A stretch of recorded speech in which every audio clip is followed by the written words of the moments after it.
దేవునికి స్తోత్రము. క్రీస్తునందు ప్రియ దేవుని బిడ్డలారా, కూడి వచ్చిన మీ అందరికి ప్రభువైన యేసుక్రీస్తు పేరిట శుభాభివందనాలు.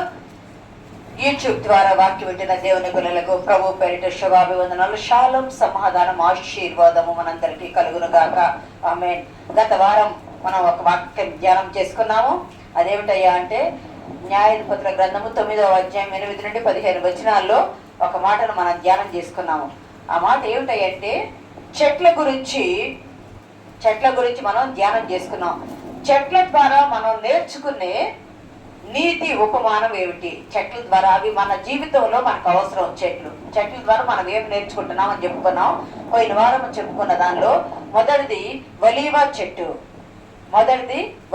చెట్టు, రెండవది అంజూరపు చెట్టు, మూడవది ద్రాక్ష చెట్టు, నాలుగవది ముండ్ల చెట్లు లేకపోతే గచ్చ పొదలు దొరదగుండ్లు అని చెప్పుకున్నాము. ఐదవది సింధూర వృక్షము చెప్పుకున్నాము. ఈ రోజు మనం ఇంకొక ధ్యానానికి వెళ్దాము. ఆరవది ప్రియ సంగమా గమనించినట్లయితే ఆరవది ఈ చెట్లన్నిట్లో కూడా మనం చెప్పుకున్న వాటిలో ఒలివ చెట్టు గురించి చాలా వివరం చెప్పుకున్నాం పోయిన వారము. ముండ్లు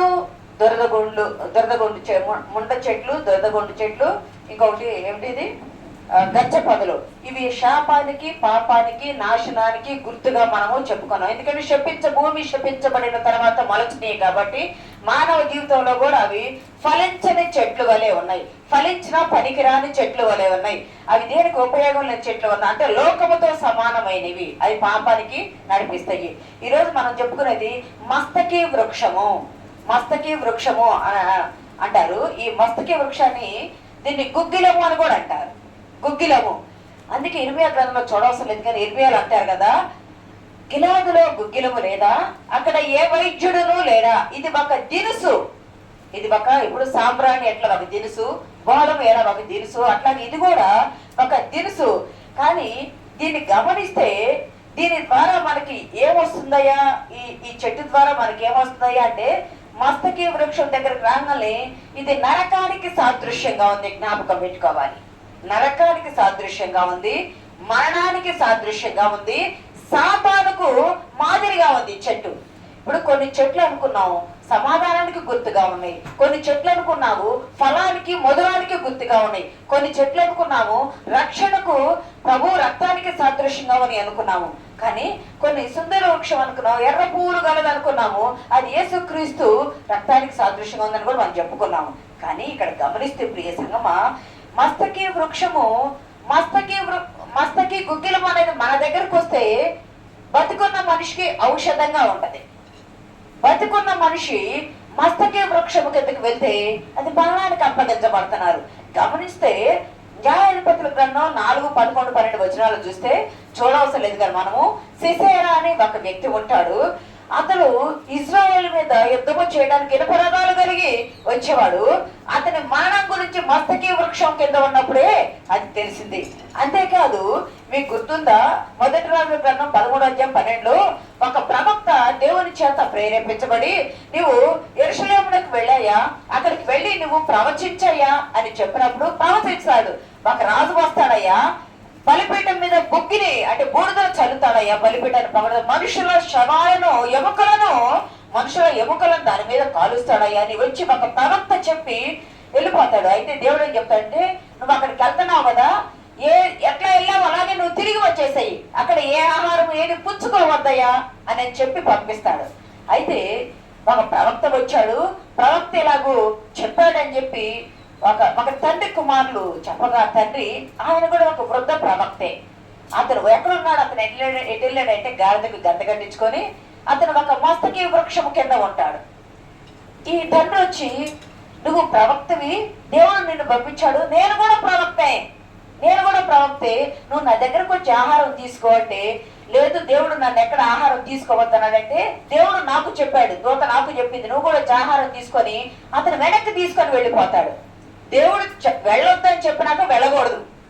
ఈ ప్రవక్త తిరిగి వెళ్ళి, ఆయన కూడా ప్రవక్తే కదా, ఆయన కూడా దేవుడు దూత చెప్పింది కదా అని ఆ మాట నమ్మి వెళ్ళి అతని ఇంటికి వెళ్ళి భోజనం చేసుకుని తిరిగి వస్తూ ఉంటే సింహం వచ్చి అతను చంపేసింది. ఎక్కడ అంటే మస్తకి వృక్షం కింద సింహము చంపేసింది. ఈ దగ్గర గాడిద, సింహము గాడిదనైనా చంపుతుంది, మనిషినైనా చంపుతుంది. సింహం వచ్చి చంపేసింది కానీ ఆ వ్యక్తిని తినలేదు, ఆ ప్రవక్తని తినలేదు, ఆ గాడిదను కూడా తినకుండా అక్కడ అట్లాగే నిలబడి ఉంది. ప్రవక్త చనిపోయాడు, ప్రవచించిన ప్రవక్త చనిపోయాడని ఆ వృద్ధ ప్రవక్త తెలిసినప్పుడు ఆయన తిరిగి వచ్చి ఆ చనిపోయిన ప్రవక్తను తీసుకొని వెళ్ళి సమాధి చేసి చెప్తాడు, నేను చనిపోయాననుకో ఆ ప్రవక్త చనిపోయిన సమాధిలోనే పెట్టండి. ఎందుకయ్యా అంటే దేవుని మాట విని వచ్చి వెళ్ళాడు, కానీ నా మాట విని వచ్చి మరణము పొందాడు. ఎక్కడ మరణం పొందాడు? మస్తకి వృక్షం కింద. ఇంకా మీకు గుర్తుందా? 2వ సమూయేలు గ్రంథం 18వ అధ్యాయం 9వ వచనంలో అబ్షాలోము దావీదు కుమారుడు అయ్యండి తన మీద తిరుగుబాటు చేస్తా ఉంటే, తిరుగుబాటు అంతా అయిపోయినాక దావీదు వచ్చి మళ్ళా రాజ్యం వెళ్తా ఉంటే ఈ అబ్షాలోము బాగా విపరీతమైన జుట్టు కలిగిన వాడు. ఆ విపరీతమైన జుట్టు కలిగిన వాడు కంచరగాడిద మీద వెళ్తూ ఉంటే, అంటే మూవ్ అవుతా ఉండాలి. గాడిద మీద కానీ గుర్రం మీద వెళ్ళేటప్పుడు మనిషి వెనక్కి ముందుకి మూవ్ అవుతూ వెళ్తారు కదా. మస్తకి వృక్షం ఎట్లా ఉంటది? ఎత్తుగాను ఉంటది, ఏమంటారు గుబురుగా ఉంటది. ఇవి ఉంటాయి కదా వెదురు చెట్లు ఉన్నట్టు గుబురుగా బాగా ఎక్కువ పొదలాగా ఉండిద్ది. ఇతను కంచరగాడిద మీద ముందుకి వెనక్కి మూవ్ అవుతూ వెళ్ళేటప్పుడు, అది అడవి అరణ్య ప్రాంతాలు కదా, వెళ్తుంటే ఆ గాలికి ఏదైతే సౌందర్యమో తలమరెంటుకుల సౌందర్యం అని అనుకున్నాడో సుందరుడు అందగాడు అబ్షాలోము, అటువంటి అబ్షాలోము కంచరగాడి మీద వెళ్తూ ఉంటే అతని జుట్టు గాలికి ఎగిరి గుబురుగా చిక్కులుగా ఉన్న మస్తకి వృక్షపు పొదల్లో చిక్కుకొని ఆ జుట్టు పైకి లాగేసి, చెట్టు పైకి లాగేసింది. అక్కడ బాగుండే కింద కంచరగాడిద వెళ్ళిపోయింది. ఇప్పుడు ఎక్కడ ఉన్నాడు? చెట్లో చిక్కుకొని జుట్టు అంతా చెట్లో ఇరుక్కొని పోయింది. భూమికను పైన చెట్టుకి మధ్య వేలాడుతూ ఉన్నాడు. గమనించండి, గుగ్గిలము మన దగ్గరకు వస్తే, బ్రతుకున్న మన దగ్గరకు వస్తే మనకు ఔషధంగా ఉంది.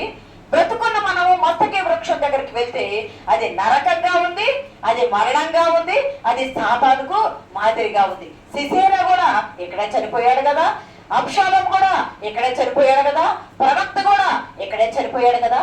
మస్తకి వృక్షం ద్వారా దేవుడు మనతో మాట్లాడేది ఏమిటంటే, ఇది లోకానికి సాదృశ్యంగా ఉంది, ఇది సాతానుకి సాదృశ్యంగా ఉంది, ఇది నరకానికి మరణానికి సాదృశ్యంగా ఉంది.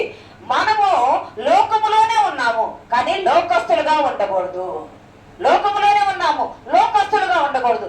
ఎలా ఉండాలి అంటే దేవుని బిడ్డలుగా సిద్ధపాటు కలిగిన వారి వల్లే ఉండాల. గుగ్గిలము మన దగ్గరకు రావచ్చు, అది అనారోగ్యం ఉన్నప్పుడు స్వస్థత కొరకు అది వాడతారు, కానీ మనమే అక్కడికి వెళితే అది మరణానికి దారి తీస్తుంది. ప్రియ సంగమా, లోకములోకి నువ్వు వెళ్ళొద్దు, లోకములోనే ఉండు, లోకములోకి నువ్వు వెళ్ళవద్దు, లోకము నీలోకి రావద్దు. పౌలు అంటాడే, నేను లోకములకు నాకు సిలువ వేయబడి ఉన్నాము. అలాగే ఈ మస్తకి వృక్షము, నీవు మస్తకి వృక్షాన్ని నీలో నుండి మస్తకి వృక్షము అనే మరణము లేదా సాతాను సిలువ వేయకపోతే అది నీలోకి వచ్చిందంటే నిన్నేం చేస్తుంది? మరణానికి అప్పగిస్తుంది. మరి మనం మరణించమా అంటే మరణిస్తాము. తగిన సమయం ముందు, తగిన కాలం ముందు, దేవుడిచ్చిన సమయం ముందు మనము మరణిస్తాము. చాలా జాగ్రత్తగా ఉండాలి. ఈ వృక్షము ఇది తెలుసు ఒకటి. ఏ వృక్షం కింద మనం జీవిస్తున్నాము అనేది మనం పరిశీలన చేసుకోవడానికి మస్తకి వృక్షాన్ని మనం ఈరోజు ధ్యానం చేసుకుంటాం. ఇంకోటి ఏంటంటే, ఈరోజు మనం ధ్యానం చేసుకుని ఇంకోటి దేవదారు వృక్షము. ఇది ఇంపార్టెంట్. దేవదారు వృక్షము గమనిస్తే, ఈ దేవదారు వృక్షము దీనికి వెళ్ళబోయే ముందు ఒక మాట మనం ధ్యానం చేసుకుందాం. ఒక ఫ్యాక్టరీ, ఒక ప్రాంతంలో ఒక ఫ్యాక్టరీలో చాలా మంది పనిచేస్తా ఉన్నారు. అది ఏదైనా కెమికల్ ఫ్యాక్టరీ కాదు. కెమికల్ ఫ్యాక్టరీలో చాలా మంది పనిచేస్తా ఉంటే ఒకరోజు కెమికల్ లీక్ అయ్యి అది ఫైర్ అయింది, మంటలు వచ్చినాయి. కెమికల్ లీక్ అయ్యి మంటలు వచ్చినాయి. మంటలు వచ్చినప్పుడు దానిలో చాలా మంది కాలి చనిపోయారు, చాలా మంది గుడ్డివాళ్ళు అయ్యారు, చాలా మంది అంత ఒళ్ళంతా కాలిపోయి దేనికి పనికిరాని స్థితిలో పడిపోయినారు. చాలా చనిపోయిన వాళ్ళని మనం ఏమి చేయలేము. బ్రతికుండి అంగవైకల్యం ఏర్పడితే ఎంతో నరక యాతన అనుభవించాల. వాళ్ళలో ఒక అతను విలియం బెన్సన్ అని అతను కూడా కాలిపోయాడు. జ్ఞాపకం పెట్టుకోవాలి. ఇతను బట్టి మనం నేర్చుకునే నీతి ఏమిటయ్యా అంటే, అతను కాలిపోయాడు. ఆ ఫైర్ యాక్సిడెంట్ లో కాలిపోయాడు. ఆయనకి ఏం పోయినాయి అంటే కళ్ళు పోయి అంధుడుగా మిగిలిపోయాడు. అంధుడుగా మిగిలిపోయిన తర్వాత ఆయనకి రోజు బైబిల్ చదవటం అలవాటు. ఫ్యాక్టరీకి వెళ్ళేటప్పుడు కానీ వెళ్ళే ముందు కానీ వచ్చినా కానీ బైబిల్ చదవటం బాగా దినచర్య. మరి కళ్ళు పోయినాయిగా ఎలా చదువుతాడు?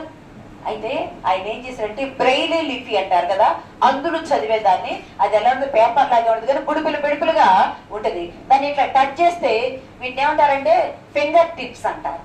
ఫింగర్ టిప్స్ వీటి మీద టచ్ చేస్తే ఆ ఎత్తు పొలాలను బట్టి వాళ్ళ అక్షరాలు నేర్చుకుంటారు. బ్రెయిలీ లిపి అంటారు దాన్ని. అయితే ఇతను ఏం చేశాడంటే అంతకు ముందు చదివేవాడు, ఇప్పుడు చదవటానికి కళ్ళు లేవు. ఫైర్ యాక్సిడెంట్లో కళ్ళు పోయినాయి. ఏం చేయాలా? బైబుల్ చదవాలా? చదవలేకుండా నేను ఉండలేను అని ఆయన బ్రెయిలీ లిపిని బైబిల్ తెచ్చుకొని, బ్రెయిలీ లిపిలో రాసిన బైబిల్ తెచ్చుకొని నేర్చుకున్నాడు అక్షరాలు. అందుడయ్యాడు. పుట్టుక అందుడు కాదు, యాక్సిడెంట్ ద్వారా అందుడయ్యాడు. కానీ బ్రెయిలీ లిపితో నేర్చుకున్నాడు. అక్షరాలు నేర్చుకొని అక్షరాలను బైబిల్ చదవటం మొదలు పెట్టాడు. ఇట్లా టచ్ చేస్తా బైబిల్ చదవటం మొదలు పెట్టాడు. కొన్ని సంవత్సరాలు పోయేటప్పటికి కాలిన వేళ్ళు కదా స్పర్శ పోయింది. స్పర్శ పోయినప్పుడు ప్రియ సంగమా, మరి ఎట్లాగా? ఈ స్పర్శ పోయింది, బండ మారిపోయింది, మొద్దు మారిపోయింది. మన మామూలుగా ఉన్న చెయ్యే రక్త ప్రసరణ అయితే మొద్దు మారిపోయింది కదా. కాలిన చేతులు కాబట్టి ఈ మొద్దు మారిపోయినట్టుంటే, మొద్దు మారిపోయి ఏమి చేయాలో తెలియకపోతే అతను ఏం చేశాడు? నాలుగుతో టచ్ చేయటం నేర్చుకున్నాడు. నాలుగుతో టచ్ చేసి బైబిల్ చదవటం నేర్చుకున్నాడు. కొన్ని సంవత్సరాలకు నాలుగు మీద స్పర్శ పోయింది, కళ్ళు పోయినాయి, వేళకు స్పర్శ పోయింది, నాలుగు మీద స్పర్శ పోయింది. మరి ఏమి చేయాలి అంటే లిప్స్ పెదవులతో టచ్ చేయటం నేర్చుకున్నాడు. పెదవులతో టచ్ చేసి బైబిల్ చదవటం నేర్చుకున్నాడు. బాగున్న మనిషి గుడ్డివాడయ్యాడు. చేతులతో బ్రెయిలీ లిపి నేర్చుకొని చేతులతో టచ్ చేస్తా ఉంటే ఆ చేతులు స్పర్శ పోయినాయి. చేతులు స్పర్శ పోయినప్పుడు నాలుగుతో టచ్ చేసి నేర్చుకోవడం, బైబిల్ చదవటం నేర్చుకున్నాడు. నాలుగుతో టచ్ చేయటం కూడా, నాలుగు స్పర్శ కూడా కోల్పోయాడు. తర్వాత పెదవులతో ఆయన టచ్ చేయటం నేర్చుకున్నాడు. గమనించండి, పెదవులతో టచ్ చేస్తా సంవత్సరానికి 4 సార్లు బైబిల్ చదువుతాడంటే చప్పట్లు కొట్టి దేవుని నామాన్ని కనపరుద్దాం. సంవత్సరానికి ఎన్నిసార్లు? 4 సార్లు. అన్ని అవయవ నిర్మాణం ఉన్న నేను పనికి వాళ్ళని దాన్ని ఎంచుకుంటున్నా. ఆయన విషయం చదివినప్పుడు నేను సంవత్సరానికి 2 సార్లు మాత్రమే చదవగలుగుతున్నాను. సంవత్సరానికి 2 సార్లు మాత్రమే బైబిల్ మొత్తం చదవగలుగుతాను. మిగతా ఈ స్థుతులు 5,000 పైన చదవటం మొదలు పెట్టాను. ఇప్పుడు ఈ స్థుతులు చదవటం నాకు టైం సరిపోక 2 సార్లు చదువుతున్నా సంవత్సరానికి. ఆ వ్యక్తిని చూసినప్పుడు, ఆ వ్యక్తిని విషయం చదివినప్పుడు నాకు చాలా సిగ్గు, చిన్నతనం అనిపించింది. ఏసయ్యా, నేను ఎంత వెనకబడి ఉన్నాను. చక్కని అవయవ నిర్మాణం ఇచ్చావు, కళ్ళనిచ్చావు, చేతుల్నిచ్చావు. అతను కళ్ళు పోయిన చేతులతో తడివి బైబిల్ చదివాడు. చేతులు స్పర్శపోయిన నాలుగుతో చదివాడు. నాలుగు స్పర్శపోయిన పెదవులతో అద్దుకుంటా చదివి సంవత్సరానికి 4 సార్లు చదివాడు. మరి ఆయన చూస్తే మనకు సిగ్గు అనిపిస్తుందా లేదా? ఆయన చూస్తే మనకు సిగ్గు అనిపించాలి. అనిపించలేదు, సిగ్గు అనిపించటం లేదు అని అంటే మనది నిజంగా మానవ జన్మ కాదు. నేనైతే చాలా స్పందించాను. ఆయన చూసినప్పుడు నాకే చిన్నతనం, నాకే సిగ్గు, నాకే అవమానం అనిపించింది. ఎంత సమయం మనం వ్యర్థం చేసుకుంటున్నాము. దేవుని వాక్యం చదివి దేవునిలో ఆయన మరణించాడు. దేవుని నామానికి మహిమ కలుగునుగాక. దేవుడు మనకి కుటుంబం ఇచ్చాడు, భార్యని ఇచ్చాడు, భర్తని ఇచ్చాడు, పిల్లల్ని ఇచ్చాడు, సంఘం ఇచ్చాడు, సహవాసం ఇచ్చాడు, బైబుల్ ఇచ్చాడు, చూచుటకు చూపించాడు, పట్టుకున్నట్టుకు చేతులు ఇచ్చాడు, అన్ని ఇచ్చాడు. కానీ మనము దేవునికి ఏమివ్వట్లా? సమయం ఇవ్వట్లా. మనము దేవునికి సమయం ఇవ్వట్లా. దీపం ఉండగానే మనం ఇల్లు చక్క పెట్టుకోవాలా. ప్రియ సంగమా, ఈ రోజు నుండి ఒక నిర్ణయం తీసుకోండి. ఒక అంధుడైన వ్యక్తి దేవుణ్ణి అంతగా గణపరిచాడే. అన్ని ఉన్న నీవు దేవుణ్ణి ఎంతగా గణపరుస్తున్నావు? నువ్వు ఎంత గణపరుస్తావు, దేవుడు నిన్ను అంత హెచ్చిస్తాడు. దేవుడు నామానికి మహిమ కలుగును గాక. నీవు గణపరిచేదే నిన్ను హెచ్చించడం. నీ హెచ్చింపు, నీ తగ్గింపు నీ మైండ్ సెట్ లో ఉంది. నీ మైండ్ సెట్ సెట్ చేసుకో. దేవదారు వృక్షానికి వెళ్దాం. ఇందాక చదవబడిన లేఖన భాగంలోనే 15వ వచనంలో ఒక మాట చదవండి. ముళ్ళ చెట్టు అంటుంది, ఒలీవ చెట్టు అంగీకరించాల రాజుగా ఉండడానికి, అధికారానికి. అంజూరపు చెట్టు అంగీకరించాల. ద్రాక్ష చెట్టు అంగీకరించరా. ఈ 3 చెట్లు మనుషులకు మాధుర్యాన్ని ఇవ్వాలి, దేవుని మహిమపరచాలని చూసినాయి. మొండ చెట్టు అంటుంది. మొండ చెట్టు పైకి ఎదిగిద్దా? ఎదగదు. భూమి మీద పాకింది అది. ముళ్ళ చెట్టు పైకి ఎదగదు, భూమి మీద పాకింది. దాని నుండి నీడ రాదు, దాని నుండి కలప రాదు, దాని నుండి మాధుర్యమైన పండ్లు రావు. కాబట్టి అది ఎక్కడ? భూమి మీద పాకుతూ మీరు నా నీడకి రండి అంటది. భూమి మీద పాకేది నీడకి ఎక్కడ వస్తుంది? ఆ ముళ్ళ చెట్టు కింద నీడకి రావాలంటే మనిషి మరణించి పాతి పెట్టబడితేనే. అసలు ఎంత లోతైన మర్మం ఉంది. నా నీడకి రండి అని ముళ్ళ చెట్టు అంటది. అంటే దాని నీడ, భూమి మీద పాకే చెట్టు నీడ కింద రావాలంటే దాని కింద పాతి పెట్టబడాల. మరణించి పాతి పెట్టబడితేనే దాని నీడను ఆశ్రయిస్తాము. అంటే మీరు మరణానికి రండి, మీరు నాశనానికి రండి, మీరు పాపానికి రండి అంటే మనము దేవుని నీడను ఆశ్రయించాలి కానీ ముళ్ళ చెట్టు నీడను కాదు కదా. ఇక్కడ గమనిస్తే మీరు నా నీడను ఆశ్రయించండి, నన్ను రాజుగా చేసుకున్నారు, లేకపోతే నా నుండి అగ్ని బయలుదేరి లెబనోనులో ఉన్న దేవదారు వృక్షాలను కాల్చి వేస్తాను, దహించి వేస్తానంటది. లెబనోనులోని దేవదార వృక్షాలు. ఎందుకు లెబనోనులోని దేవదార వృక్షాలు? ఇది మన అంశం అసలు ఈరోజు. లెబనోన్ దేవదార వృక్షాలు అంటే ఎందుకు అది పేరెందుకు గన్నదయ్యా అంటే, లెబనోను అంటే అర్థము తెల్లనిది. లెబనోను అనే మాట మీకు గుర్తుందా? ఇప్పుడు ఇజ్రాయెల్ కి లెబనోన్ కి యుద్ధం జరుగుతుంది, గుర్తుందా? లెబనోన్, మీరు ఏమైనా టీవీ చూస్తున్నారా? ఇజ్రాయెల్ దేశానికి లెబనోన్ కి యుద్ధం జరుగుతుంది అంటే అక్కడ ఉన్న వీళ్ళున్నారు, ఏమంటారు వాళ్ళని హిజ్బుల్లా మిలిటెంట్స్ అంటారు, లేదా హిజ్బుల్లా హమాస్ వాళ్ళు అంటారు కదా. హమాస్ వాళ్ళు అంటారు, హౌతీ వాళ్ళేమో యోమన్లో ఉంటారు, హమాస్ వాళ్ళు గాజాలో ఉంటారు, హెజ్బుల్లా వాళ్ళేమో లెబనోన్లో ఉంటారు. వీళ్ళందరినీ కూడా ఇరాన్ పోషిస్తుంది అని అంటారు. అంటే మిలిటెంట్లు ఏదో కూడా వాడతారు, అది మనకు అవసరం లేదు కానీ ఇప్పుడు. అయితే వాళ్ళని యుద్ధం జరిగి చంపేస్తుంది. ఉగ్రవాదులు అంటారు వాళ్ళని. ఉగ్రవాదులు అంటే మనుషులే కానీ ఉగ్ర రూపం ధరించి మానవులను నశింపు చేసేవాళ్ళు. దేవుని పేరిట మానవులను నశింపు చేశారు. అక్కడ ఉన్నారు. లెబనోను అంటే తెల్లనిది. అసలు ఈ లెబనోన్ ఎవరిది? లెబనోన్లో దేవదారు వృక్షం ఎందుకుంది? ఈ లెబనోన్ ఎవరిదయ్యా అంటే, దేవుడు అబ్రహామును ఎన్నుకున్నాడని చెప్పారు కదా. కథలాగా చెప్తా వినండి. అబ్రహామును ఎన్నుకున్నాడు కదా. అబ్రహమా నువ్వు రా అన్నాడు. ఎక్కడ ఉంటామన్నాడు? ఇరాక్ అనే ప్రాంతం నుండి, మెసొపొతేమియాలోని ఊరు అనే ప్రాంతం నుండి నువ్వు రా అని అన్నాడు. వచ్చాడు, దేవుని మాట విని వచ్చాడు. ఎక్కడ ఇస్తానన్నాడు? పాలస్తీనా దేశం ఇస్తానన్నాడు. యెరూషలేము దానంతా పాలస్తీనా అన్నప్పుడు. పాలస్తీనా ఈ దేశాన్ని, పాలు తేనెలు ప్రవహించే దేశాన్ని నేను నిక్కిస్తానన్నాడు. కానీ అక్కడ కొంతమంది కనానీయులు, అమోరీలు ఉన్నారు. వారి అక్రమము చల్లారలేదు. ఈ కనానీయులు ఎవరయ్యా అంటే, భూమి మీద నోవాహు అతను 3 కుమారులే కదా ఉంది, వాళ్ళ భార్యలు 8 మందే కదా ఉంది. నోవాహు కుమారుల్లో నుండి వచ్చిన వాళ్ళే ఈ సర్వలోక జనాంగం అంతా కూడా. ఒక కుమారుడు శపించబడ్డాడు. నోవాహు ఒక కుమారుడు శపించబడ్డాడు. శపించబడిన కుమారుడు నుండి వచ్చిన వాడే కనాను నుండి వచ్చిన వాడే కనానీయులు. వాళ్లే సీదోనీయులు, వాళ్లే తూరు వాళ్ళు. ఇంకా మిగతా వాళ్ళందరూ ఆదికాండము 11 అధ్యాయాల్లో కొంటే ఇవన్నీ కూడా మీరు చదివితే, ప్రియ సంగమా, శపించబడిన వాళ్ళు శపించబడిన జాతి. కానీ నోవాహు కుటుంబంలో నుండి ఒక కుమారుడు షేము అనే కుమారుడు నుండి అబ్రహాము వచ్చాడు. అబ్రహాముని ఎన్నుకున్నాడు. అయితే దేవుడు ఏం చెప్పాడంటే, యెహోషువకి చెప్పాడు, ద్వితీయోపదేశ కాండంలో కూడా చెప్పాడు, అయ్యా నేను ఇటువైపు లెబనోను మొదలుకొని అటువైపు యూఫ్రటీసు నది వరకు నేను మీకు ఇస్తాను. ఎక్కడ మొదలుకొని? లెబనోను మొదలుకొని యూఫ్రటీసు నది వరకు నేను మీకు ఇస్తాను, మీరు దాన్ని ఆక్రమించుకోండి అయ్యా అని చెప్పారు. ఆక్రమించుకోండి అయ్యా అని చెప్తే ఇజ్రాయేల్ దాన్ని ఆక్రమించుకోలేకపోయారు. లెబనోన్ ఆక్రమించుకోలేకపోయారు. ఇప్పటికీ 45% క్రైస్తవులు ఉంటారు, 55% ముస్లిమ్స్ ఉంటారు.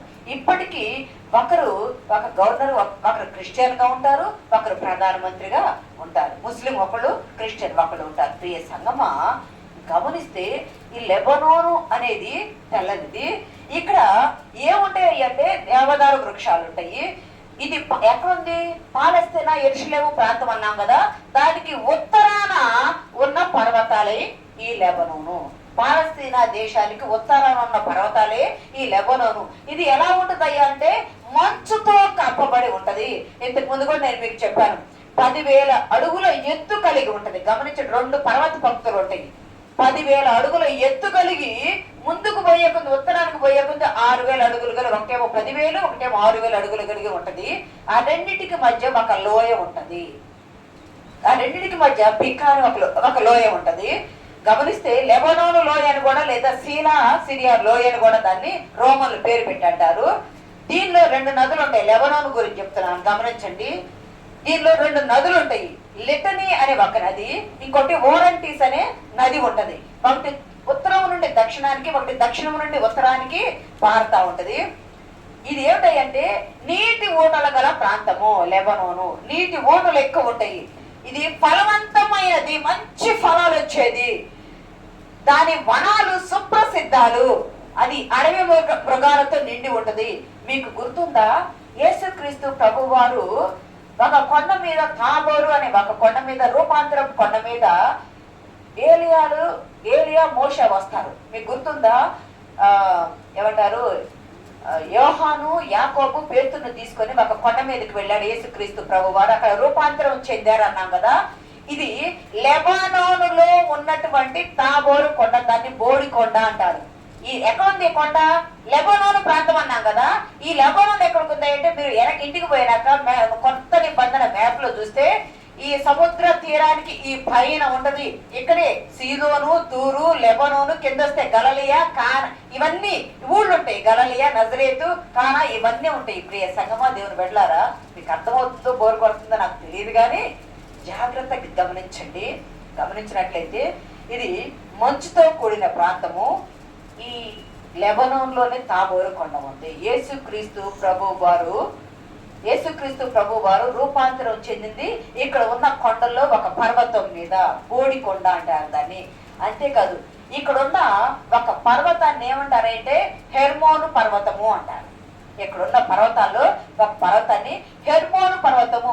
మీకు గుర్తుందా, హిమాలయాలు మనకెంత మంచు పర్వతాలుగా ఉంటాయో, ఆ మంచు కరిగి గంగా నది ప్రవహించింది కదా మనకు, అలాగే హెర్మోను పర్వతము మంచు కరిగి 10,000 అడుగులు ఎత్తు ఉండేటువంటిది కదా. మంచు కరిగి అది నదిగా వచ్చి అది గలలియా సరస్సులో పడింది, యోర్దాను నదిలో పడింది, మృత సముద్రంలోకి వెళ్ళి చివరికి కలుస్తుంది. అక్కడ నుండి దాన్ని జీవనది అని అంటారు. గమనిస్తే ఇక్కడ ఉండే దేవదారు కలప, ఇక్కడ దేవదారు వృక్షాలు చాలా పెద్దగా ఉంటాయి. ఎంత పెద్దగా ఎదుగుతాయి అంటే 70 అడుగుల ఎత్తుకు ఎదుగుతాయి. 70 అడుగుల ఎత్తుకు ఎదుగుతాయి. 7 అడుగుల వెడల్పు, అంటే 4-5 కలిసి చేతులు పట్టుకుంటే పెద్దగా, మొదలు చాలా పెద్దగా 7 అడుగులు ఉంటది. పైకి పోయేటప్పటికి 2 అడుగుల వెడల్పుగా వచ్చేసింది. అంత ప్రపంచంలోనే లెబనోను. మీకు గుర్తుందా, మనకి వరంగల్ రామప్ప గుడి దేవాలయం అంటారు, ఐడియా ఉందా? అది యునెస్కో వాళ్ళు అంటే వాళ్ళ ఆ గుడిని ఎంచారు, దాన్ని ఎన్నికన్నారు. లెబనోనులో ఉన్న దేవదారు వాళ్ళని కూడా యునెస్కో వాళ్ళు గుర్తించారు. అంటే పురాతనమైన కట్టడాలు, అది ప్రసిద్ధిగాంచిన వాటిని గుర్తిస్తారు కదా. లెబనోనులో ఉన్న దేవదారు వృక్షాలను కూడా గుర్తించారు. ఇది ఇంకా గమనించండి, ఈ లెబనోను దేవదారు వృక్షాలు దేనికి వాడబడ్డాయి అంటే, సొలొమోను మహారాజు దేవాలయం కట్టాడు కదా. దేవాలయము కట్టినప్పుడు లెబనోనులో ఉన్నటువంటి దేవదారు వృక్షాలను తూరు రాజైన హీరాము చేత తెప్పించి 30,000 మంది మనుషులను పంపించి గోడలు కట్టి, తెప్పలు కట్టి వాటిని తెప్పించారు. సొలొమోను మహారాజు కట్టిన స్వర్ణ దేవాలయం అంటారు దాన్ని.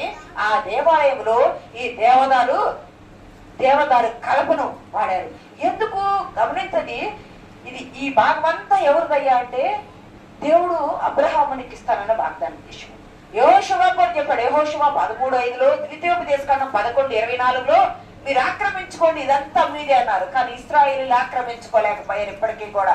గమనిస్తే మనం ఈ దేవదారు వృక్షాలు ఎందుకు అంత పేరెన్నికన్నాయి అని అంటే, దేవదారు వృక్షాలు దానిలో ఉన్న గొప్పదనం ఏమిటాయి అంటే, మంచి కలపనిస్తాయి. 1, 2 మంచి సువాసనిస్తాయి, మంచి కలపనిస్తాయి, మంచి సువాసన ఇస్తాయి. మనం ఏదైనా ఒక చెక్కను దువ్వోడు పడుతుంటే దుమ్ము రేగింది కదా, డస్ట్ వచ్చింది. దీనికి డస్ట్ రాదు, దీనికి డస్ట్ రాదు.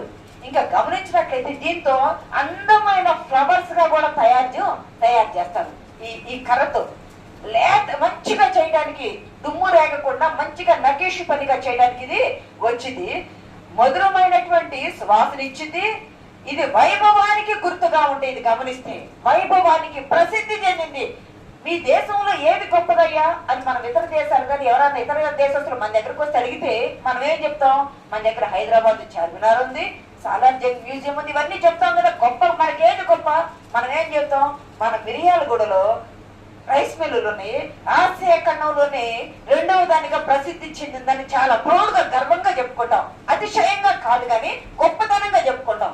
అలాగే లెబనోనులో ఉన్న గర్వం ఏమిటయ్యా, అతిశయం ఏమిటయ్యా, చెప్పుకునే గొప్పదనం ఏమిటయ్యా అంటే దేవదారు వృక్షాలు. ఆ దేవదారు వృక్షాలు సువాసన ఇస్తాయి. ఆ దేవదారు వృక్షాలు వైభవం కలిగి ఉంటాయి. ఆ దేవదారు పుష్పములు సౌందర్యానికి గుర్తుగా ఉంటాయి. సొలొమోను దేవాలయానికి కలపను కూడా వాడారు. లెబనోన్లోనే ఎందుకయ్యా అంటే ఇవి మంచు ప్రాంతాల్లో పెరుగుతాయి. గమనించండి, మంచులో తేమ ఉంటే సహజంగా కుళ్ళు పట్టిపోవాలి. తేమ ఎక్కువ ఉంటే, మంచు ఎక్కువ ఉంటే చెట్టు కలప ఏదైనా ఏమవుతుంది? తేమ పట్టిపోయి తినేసినట్టు అయిపోవాలా. కానీ ఇది పెరగటమే పర్వతాల మీద మంచులో పెరిగింది కాబట్టి దాని తేమను పీల్చుకొని బలమయ్యి మంచి ఓడలు చేయడానికి తయారయ్యే కలపగా ఇది. ఓడలంటే సముద్రం మీద నడిచే చిన్ననే కాదు కదా, అంత ఓడలు తయారు చేయడం కలపగా కూడా ఇది చల్లని ప్రాంతాలు ముఖ్యంగా పర్వతాల మీదే పెరిగింది. దీనిలో 4 రకాలైనవి ఉంటాయి. లెబనోను మంచుతో కూడింది. మీకు గుర్తుందా? 137వ కీర్తనలో 33వ కీర్తనలో హెర్మోను పర్వతం మీద మంచు వలె అరుణోదయమున హెర్మోను పర్వతం మంచు ఎంత సుందరంగానో కనిపించిందంట. మెరిసిపోతూ ఉంటుంది. సూర్యకిరణాలు దాని మీద పడ్డప్పుడు మెరిసిపోతా ఉంటుంది. కీర్తనకారుడు కూడా చెప్పాడు, ఇక్కడ పెరిగే ఈ మంచులో ఈ పర్వతాల మీద పెరిగే చెట్లు శ్రేష్టమైనవి అని బైబిల్లో చెప్పబడ్డాయి. మనం చెప్పుకున్నాం కదా. ఈ చెట్లను ఎవరు నాటారు? ఈ దేవదారు చెట్లను ఎందుకు ఎంత బాగా పెరిగింది అయ్యంటే 104వ కీర్తన చూడండి, 104:16 చూడండి. 104:16వ కీర్తన చదవండి.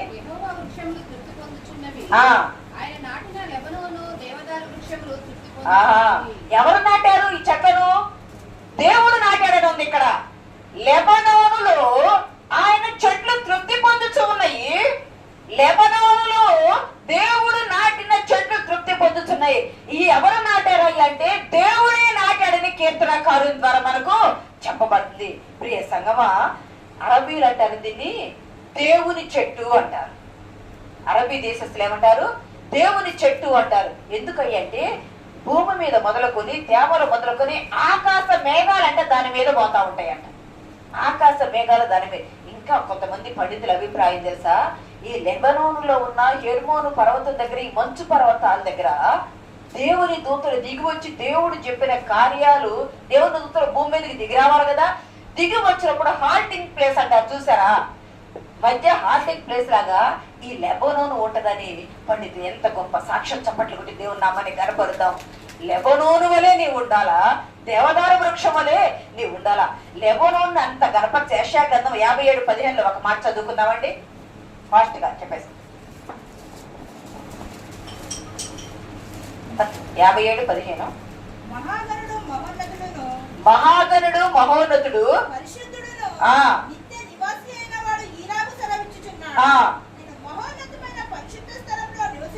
నేను ఎక్కడ నివసిస్తానంటున్నాడు? మహోన్నతుడు, సర్వశక్తి మంతుడు, సర్వాధికారం కలిగిన పరిశుద్ధుడు, మహోన్నతుడైన దేవుడు మహోన్నతమైన స్థలములో నివసించువాడును. ఆయనను వినయము గల వారి ప్రాణమును ఉజ్జీవింప చేయటకును,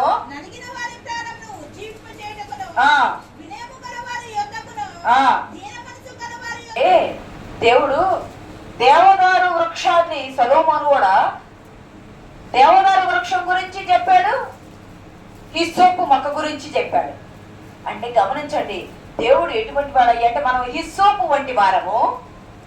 దేవుడు ఎటువంటి వాడు? దేవదారు వృక్షం వంటి ఎత్తైన వాడు, బలమైన వాడు, శక్తి గల వాడు, సర్వోన్నతుడు, మహోన్నతంగా ఉండే దేవుడు. ఆ ప్రభువు ఇస్సోపు వంటి మనల్ని కూడా మర్చిపోకుండా జ్ఞాపకం చేసుకుంటానని చెప్పడానికి, ఎవడ దీనుడై నలిగిన మనసు గలవాడై ఉంటాడు వారి అంత నేను నివసిస్తాను. ఈ దేవదారు వృక్షం ఈ 2 కొరింథీ పత్రిక 2:15 కూడా ఒక మాట ఇవ్వబడింది చూడండి.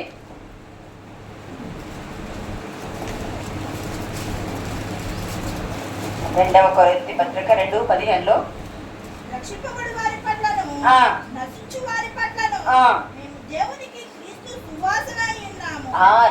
రక్షించబడే వారి పట్ల దేవుని బిడ్డలమైన మనం ఎలా ఉండాలంటే క్రీస్తుకి ఎలా ఉండాలి?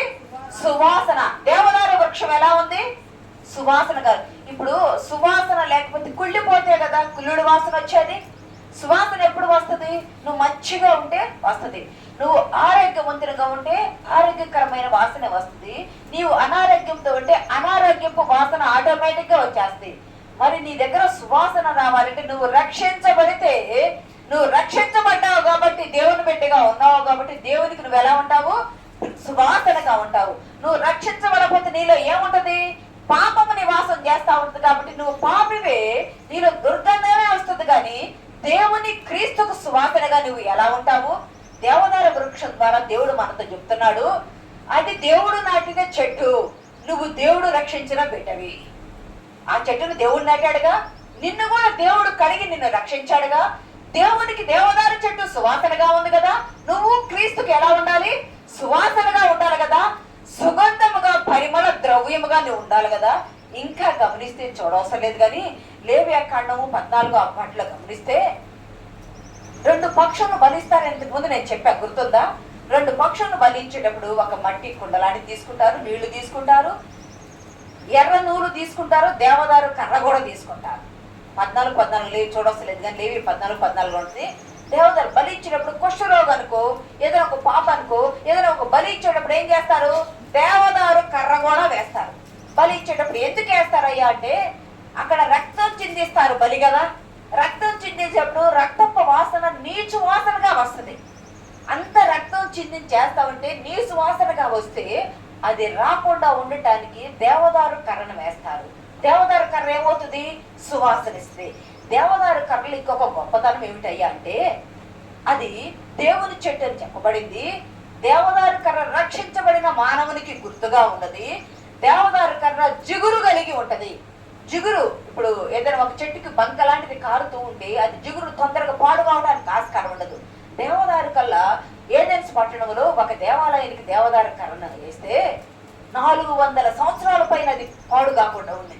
అంటే లాంగ్ లైఫ్ జీవించే చెట్టు కదా అది, సువాసన వచ్చింది కదా అది. అది బలి ఇచ్చేటప్పుడు బలిలో వేస్తారు కదా. మరి యేసుక్రీస్తు ప్రభు వారికి కూడా ఎర్రనూలు ఇవ్వాలా? 2 పక్షుల్లాగా యేసుక్రీస్తు ప్రభువారు ఒకటి రక్తం చిందించారు, ఒకటి విడిచిపెట్టబడ్డ రీతిగా ఉన్నారు. మరి ఎర్ర నూలు లాగంటే ఆయన రక్తపు నూలు వలె అయిపోయారు, ఆయన వస్త్రం తడిచిపోయింది. మరి దేవదారు కర్ర ఎక్కడుందయ్యా? యేసు ప్రభు ఇస్సోపు చిరకల ముంచి అందించారు. మరి దేవదారు కర్ర ఎక్కడైనా ఉందా అని అంటే, ఇంతకు ముందు ఒకసారి చెప్పా, మీకు గుర్తుందో లేదు. దేవదారు కర్ర సిలువ నిలువు కొయ్య అడ్డు కొయ్య ఇలా పెట్టినప్పుడు ఆ రెండింటికి మధ్య గ్యాప్ వచ్చింది కదా. ఆ గ్యాప్ వచ్చినప్పుడు ఇప్పుడున్నంత టెక్నాలజీ అప్పుడు లేదు. ఆ రెండింటికి మధ్య గ్యాప్ వచ్చినప్పుడు దేవదారు కర్ర జిగురు కలిగి ఉంటుంది అన్నాం కదా. దేవదారు కర్ర ముక్క ఆ 2 కొయ్యల మధ్య, నిలువు అడ్డ కొయ్యల మధ్యలో ఆ గ్యాప్ లో దేవదారు కర్రను పెడితే అది విడిపోకుండా అంటి పెట్టుకొని 2 కర్రలు అంటి పెట్టుకొని ఉంటది. అంటే బలిలో దేవదారు కర్ర ఉపయోగపడింది, దేవుడు నాటిన చెట్టు. ప్రియ సంగమా, ఈ చెట్లను బట్టి సిలువలో కూడా దేవదారు కర్ర ఉపయోగపడింది. క్రీస్తుకు నువ్వు ఎలాగున్నావు? దేవదారు కర్ర వలె ఉన్నావా? మస్తకి వృక్షం వలె ఉన్నావా? మస్తకి వృక్షము నాశనము, మరణము, సాతానుకు సాదృశ్యంగా ఉంది. దేవదారు కర్ర సొగసుకి, సౌందర్యానికి, ఔన్నత్యానికి, ఆయన ఉన్నత స్థితికి, బలము కలిగి ఉండటానికి, సువాసనకు, అది అన్నిటికీ ఉపయోగపడింది. దేవునికి బలిలో ఉపయోగపడింది. దేవుని సిలువలో అంటి పెట్టుకొని ఉండటానికి, విడిపోకుండా అంటి పెట్టుకొని ఉండటానికి ఉపయోగపడింది. ప్రభువు నీ కొరకు సిలువలో మరణిస్తే నువ్వు ప్రభువుని అంటి పెట్టుకొని ఉంటున్నావా? ప్రభువుని అంటి పెట్టుకొని ఉంటున్నావా? ఆపద వచ్చినప్పుడే దేవుడని, ఆపద పోయినాక దేవుడు కాదని, లేదా మామూలుగా ఉన్నప్పుడు దేవుడిని ఆరాధించి శ్రమరాంగంలో దేవుడు నాకేం చేశాడులే, దేవుడు నేను విడిచిపెడతానని ఎలాగుంటున్నావు? నీవు నేను దేవదారు కర్రవలే ఉండాలని దేవుడు కోరుకుంటున్నాడు. ఆయన నాటిన చెట్లు, ఆయన రక్షించిన బిడ్డలమే మనం. మనకి దానికి పోలిపోతాయి. ఆయన రక్షించిన బిడ్డలమే. ఆయన రక్తంతో మనల్ని కడిగాడు.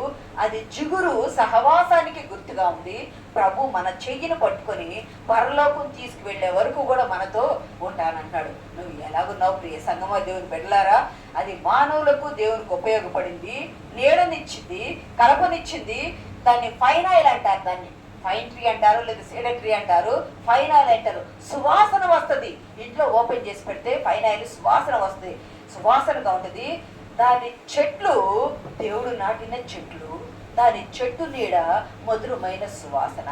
నువ్వు దాని నీడకి వెళ్తున్నావు అంటాడు కదా ప్రభు. మహోన్నతుని చోట నివసించేవాడు, సర్వశక్తి నీడను విశ్రమించేవాడు. నువ్వు ఏ నీడకి వెళ్తున్నావు?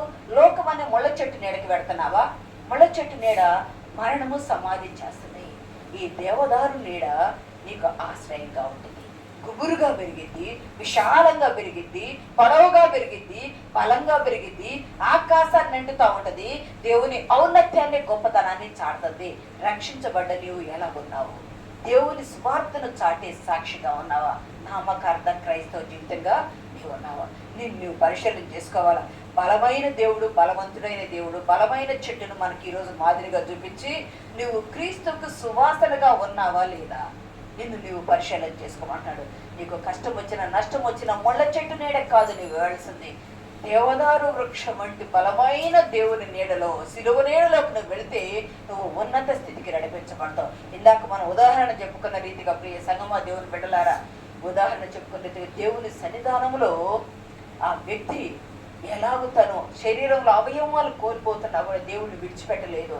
ఈరోజు నీవు నేను దేవుడిని విడిచిపెట్టక ఆయన్ని ఎప్పుడైతే దేవదారు కర్రగని జిగురు కలిగి పట్టుకొని ఉంటుందో, రెండింటిని అతుకు పెడుతుందో, అలాగే దేవుణ్ణి మనల్ని అతుకు పెట్టే ప్రార్థనని, సహవాసము, వాక్యం అనే సహవాసాన్ని మనల్ని విడిచిపెట్టక మనం ముందుకు సాగిపోవటకు పరిశుద్ధాత్మ దేవుడు మనకు సహాయం దయచేయనుగాక.